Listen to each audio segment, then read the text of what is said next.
कहानी की शुरुआत में लॉरा नाम की एक 40 साल की औरत को दिखाया जाता है जो एक प्लास्टिक सर्जन है। जब वो अपनी एक पेशेंट को एग्जामिन कर रही होती है तो गुस्ताव नाम का एक नर्स नॉक किए बिना ही अंदर आ जाता है और एक फाइल देकर वापस चला जाता है। लॉरा ये देखती है कि एक तो वो यहाँ नया है और दूसरा उसने उस फीमेल पेशेंट की तरफ देखा भी नहीं। उसकी यही बात लॉरा को उससे बात करने पर जोर देती है, इसलिए लंच के टाइम वो खुद इससे बात करती है और उसे अपने बारे में बताती है कि ये हॉस्पिटल उसी का है। गुस्ताव भी उसे बताता है कि उसका ये फर्स्ट ईयर है और वो यहाँ पार्ट टाइम जॉब करके अपनी कॉलेज की फीस इकट्ठा कर रहा है। लॉरा को ये बात बहुत पसंद आती है। दरअसल उसने भी यहाँ तक पहुँचने के लिए काफी सैक्रिफाइसेस किए होते हैं, जिसमें उसने सक्सेस तो पा ली पर सिंगल ही रह गई। अब वो उससे एक पर्सनल सवाल पूछती है, यही कि तुमने उस नेकेड पेशेंट की तरफ क्यों नहीं देखा? क्या तुम गे हो? गुस्ताव कहता है नहीं, मुझे लड़कियां बहुत पसंद हैं पर वो मेरे टाइप की नहीं थी। लॉरा कहती है तो फिर तुम्हें किस तरह की लड़कियां पसंद हैं? गुस्ताव कहता है कि मुझे तुम्हारी जैसी इंडिपेंडेंट और मैच्योर लड़कियां पसंद हैं। लॉरा समझ जाती है कि वो उसके साथ फ्लर्ट कर रहा है, पर साथ ही उसके इम्प्रेस करने का ये तरीका लॉरा को बहुत पसंद आता है। उसी शाम वो अपने एक पुराने दोस्त एडवर्ड से डिनर पर मिलती है, जिसने अभी तक शादी नहीं की। वो उससे पूछती है कि तुम शादी कब करोगे? एडवर्ड कहता है कि मैं शादी करना चाहता हूँ पर लड़की मना कर देती है। दरअसल कुछ साल पहले एडवर्ड ने लॉरा को प्रपोज किया था पर उसने स्टडीज के चलते उसे मना कर दिया और अब इस उम्र में लॉरा का शादी में कोई इंटरेस्ट नहीं है।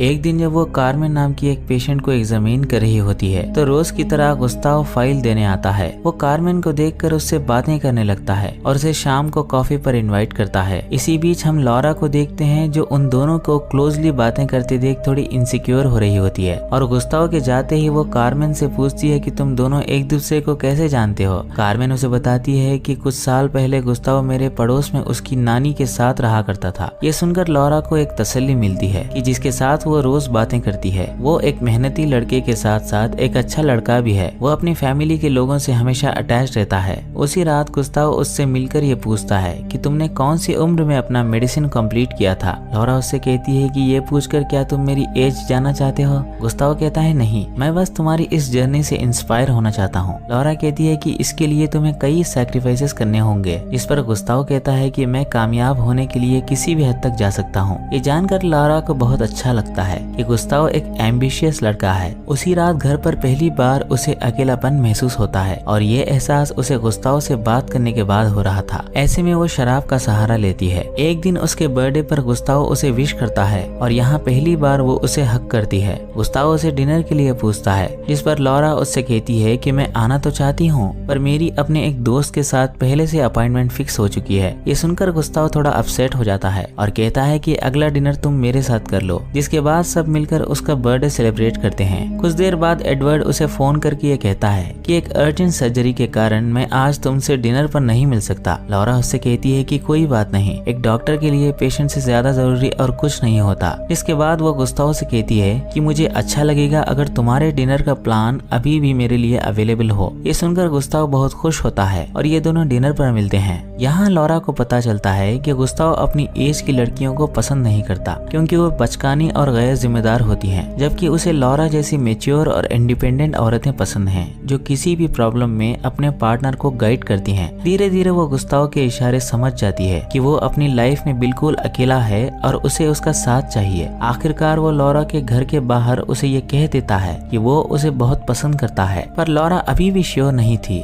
उसे सोचने का वक्त चाहिए था। एक दिन रोसारियो नाम की एक छोटी मोटी मॉडल जो उसकी एक पुरानी पेशेंट है, वो लॉरा से अपनी एक सर्जरी करने की रिक्वेस्ट करती है, जबकि उसने पिछली सर्जरी के पैसे अभी तक नहीं दिए। इसलिए लॉरा सर्जरी करने से मना कर देती है। रोसारियो उससे कहती है कि उसने 2 प्रोजेक्ट साइन कर लिए हैं जिनकी पेमेंट मिलते ही वो उसे पे कर देगी, पर लॉरा उसकी बात नहीं मानती, जिस पर वो वायलेंट हो जाती है और उसके गले पर चाकू रख के ये धमकी देती है कि तुम सर्जरी तो नहीं कर सकती पर पैसे तो दे सकती हो, जिससे मैं किसी और जगह अपनी सर्जरी करवा लूंगी। तभी सिक्योरिटी गार्ड आकर उसे शूट करने की धमकी देता है। ऐसे में गुस्ताव सिचुएशन को संभालता है और सिक्योरिटी गार्ड से कहता है कि तुम गन नीचे कर लो और फिर वो रोसारियो से कहता है कि अगर तुम्हारी सर्जरी किसी और डॉक्टर ने की तो तुम्हारी शक्ल खराब होने के चांसेस बढ़ सकते हैं, क्योंकि आगे का प्रोसेस सिर्फ लॉरा जानती है और मैं प्रॉमिस करता हूँ कि तुम्हारी सर्जरी लॉरा खुद फ्री में करेगी, ये मेरा वादा है। ये सुनकर रोसारियो थोड़ी शांत हो जाती है और इस तरह गुस्ताव लॉरा को बचा लेता है। उसी रात एडवर्ड उसे बर्थडे विश करता है, जहाँ लॉरा उसे गुस्ताव के बारे में बताती है कि उसने मुझे प्रपोज किया था और मेरी जान भी बचाई। एडवर्ड उससे कहता है कि यंग एज के लड़के सिर्फ तुम्हारा इस्तेमाल करते हैं, जबकि उनका गोल तो कुछ और ही होता है। इससे अच्छा तो यह है कि तुम मुझसे शादी कर लो। लॉरा उससे कहती है कि गुस्ताव की सोच आम लड़कों से बिल्कुल अलग है। अब उसी रात उसे गुस्ताव से मिलने का मन करता है, जिस पर वो उसे कुछ जरूरी बुक्स देने के बहाने अपने घर बुला लेती है और बातों बातों में उससे ये कह देती है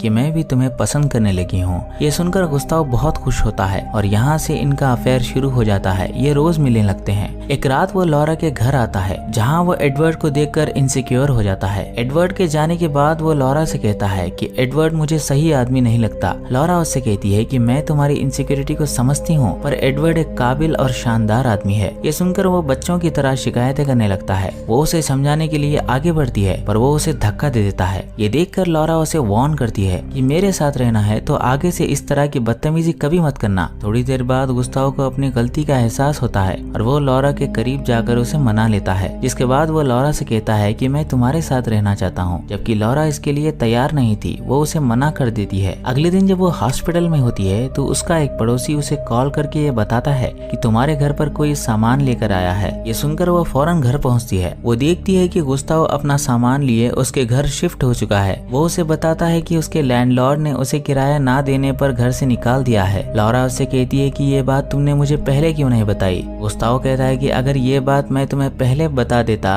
तो तुम ये समझ बैठती कि मैं तुम्हारा इस्तेमाल कर रहा हूँ। लॉरा उसकी हालत को समझते हुए उसे रहने की परमिशन दे देती है, लेकिन उसी रात वो देखती है कि वो लिविंग रूम में बैठा अपनी नानी को याद कर रहा है। वो उसे समझाकर अंदर भेज देती है और ये बात वो एडवर्ड को बताती है, जिस पर एडवर्ड उसे कंसोल करता है कि ये उसका कोई ट्रॉमा होगा, इसमें कोई टेंशन वाली बात नहीं है। अगले दिन जब वो घर वापस आती है तो वो देखती है कि एडवर्ड ने बर्थडे गिफ्ट के तौर पर जो पेंटिंग उसे दी थी वो दीवार से गायब है। वो इस बारे में गुस्ताव से पूछती है। गुस्ताव उससे कहता है कि मेरी नानी कहती थी कि घर में पेंटिंग का होना मनहूस माना जाता है, इसलिए मैंने वो पेंटिंग माली को दे दी। ये सुनकर लॉरा को गुस्सा आ जाता है। वो उससे कहती है कि ये घर तुम्हारी नानी का नहीं है और ना ही वो यहाँ रहती हैं। मैं एडवर्ड से मिलने जा रही हूँ। मेरे वापस आने तक वो पेंटिंग उसी दीवार पर रहनी चाहिए, वरना तुम अपना सामान लेकर यहाँ से निकल जाओ। अब उसी रात जब वो घर वापस आती है तो वो देखती है कि गुस्ताव ने एडवर्ड की दी हुई पेंटिंग वापस दीवार पर चिपका दी है, जिसके बाद गुस्ताव उससे माफी मांगता है और उसके करीब जाकर उसे मना लेता है। अगले दिन लॉरा ये बात एडवर्ड को सुनाती है कि वो कभी प्यार से पेश आता है तो कभी गुस्से से।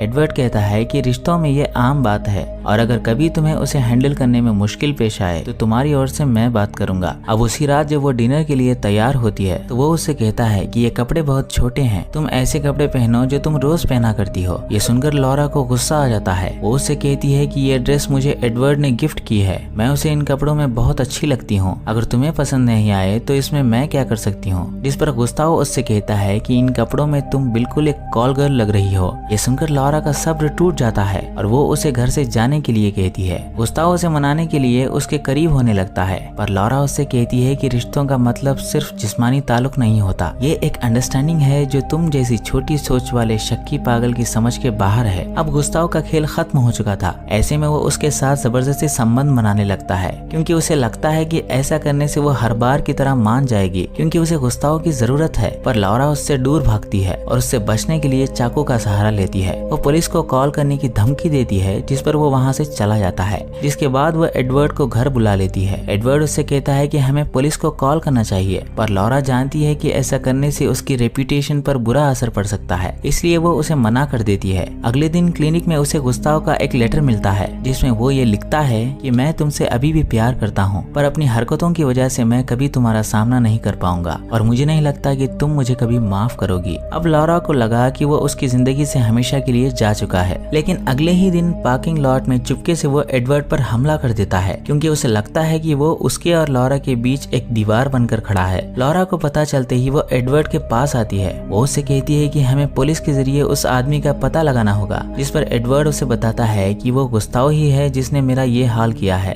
पहले तो उसे यकीन नहीं होता, फिर वो घर आकर उसका सामान चेक करती है, जिसमें उसे एक औरत की कुछ तस्वीरें मिलती हैं। ये देखकर वो समझ जाती है कि गुस्ताव के साथ कुछ तो गलत हुआ है। इस बात का पता लगाने के लिए वो उसकी दोस्त कार्मेन की मदद लेती है। कार्मेन उसे गुस्ताव की नानी का सारा सच बता देती है कि उसके पड़ोस में एक स्पेनिश औरत रहा करती थी जो एक आर्ट स्टूडेंट के लिए न्यूड मॉडल की तरह काम करती थी, जो उसने गुस्ताव को एक अनाथ आश्रम से गोद लिया था और बचपन से ही उसके साथ संबंध बनाया करती थी, जिससे गुस्ताव मेंटली ट्रामाटाइज्ड हो गया। फिर जैसे ही उस औरत के बारे में लोगों को पता चला, वो वापस स्पेन भाग गई, जिसके बाद एक एनजीओ वालों ने गुस्ताव की मदद की, जिससे उसने अपनी पढ़ाई पूरी की। पर कहीं न कहीं अभी भी वो उस औरत को याद करता है। लॉरा समझ जाती है कि इसमें गुस्ताव की कोई गलती नहीं है, बल्कि उसकी परवरिश ही गलत हाथों में हुई है। अब जैसे ही वो घर आती है, वो देखती है कि गुस्ताव ने उसे जान से मारने की धमकी दी है। ये देखकर वो फौरन एडवर्ड को कॉल करती है, जिस पर एडवर्ड पुलिस को लेकर वहाँ पहुँच जाता है और यहाँ से पुलिस गुस्ताव को ढूंढना शुरू कर देती है। अगले दिन सर्जरी करते समय अचानक पेशेंट के दिल की धड़कन तेज हो जाती है, जिससे वो पैनिक होकर बाहर आ जाती है। फिर किसी तरह उस पेशेंट की जान बच जाती है और एक नर्स के जरिए उसे पता चलता है कि एनेस्थीसिया डिवाइस के साथ किसी ने छेड़छाड़ की है, जिसकी वजह से पेशेंट एक्सेस पेन बर्दाश्त नहीं कर पाई। इसके 7 दिन बाद ही लॉरा को ये पता चलता है कि उस पेशेंट के हस्बैंड ने लॉरा पर अनप्रोफेशनल होने का इल्जाम लगाया, जिस पर अब उसे एक अच्छा खासा अमाउंट भरना पड़ेगा। गुस्ताव उसे परेशान देकर ये कहता है कि तुम्हें इस वक्त एक लंबी छुट्टी की जरूरत है, तुम कुछ दिन आराम करो। लॉरा कहती है कि मैं इस तरह अपने पेशेंट और एम्प्लॉयज को छोड़कर नहीं जा सकती। इस पर गुस्ताव उससे कहता है कि इस बार तुम अपने बारे में सोचो। अब अगले दिन एडवर्ड उसे बताता है कि पुलिस ने गुस्ताव को एयरपोर्ट से पकड़ लिया है। ये सुनकर वो कई दिन बाद रिलैक्स फील करती है और एडवर्ड के साथ हॉलिडे पर जाने की तैयारी करती है। जैसे ही वो हॉस्पिटल के लिए निकलती है, गुस्ताव उसके घर पहुंच जाता है। वो एडवर्ड से कहता है कि मैंने एक आदमी को अपना पासपोर्ट देकर एयरपोर्ट भेज दिया, जिससे पुलिस ने गुस्ताव समझकर उसे अरेस्ट कर लिया और मैं यहाँ आ गया। वो उसे बेहोशी का इंजेक्शन लगा देता है, जिससे वो लड़खड़ाने लगता है। तभी पुलिस वहाँ आ जाती है, जिस पर वो कुछ देर छुप जाता है। तभी मौका पाकर एडवर्ड रेंगता हुआ एक कमरे में खुद को बंद कर लेता है और धीरे धीरे पूरी तरह बेहोश हो जाता है। उसी शाम लॉरा अपनी एक आखिरी सर्जरी कर रही होती है। तभी हम देखते हैं कि गुस्ताव वहाँ भी पहुँच गया है। वो उसे मारने के लिए उसका पीछा करता है, जिस पर वो एक कमरे में छुप जाती है। वो देखती है कि उसने नर्स और पेशेंट दोनों को मार दिया है। उधर एडवर्ड को होश आ जाता है और वो लॉरा को बचाने के लिए निकल पड़ता है। इधर गुस्ताव उसे पकड़कर बेहोशी का इंजेक्शन दे देता है, जिसके कुछ देर बाद वो उससे कहता है कि मैं अपने मकसद में कामयाब होने के लिए किसी भी हद तक जा सकता हूँ और अब मैं तुम्हें अपनी नानी का चेहरा देने वाला हूँ। पर इससे पहले कि वो उसे कुछ करता, एडवर्ड आकर उसे शूट कर देता है। अब आखिर में हम लॉरा को देखते हैं, जिसे समझने में बहुत देर लगी कि एडवर्ड ही एक ऐसा आदमी है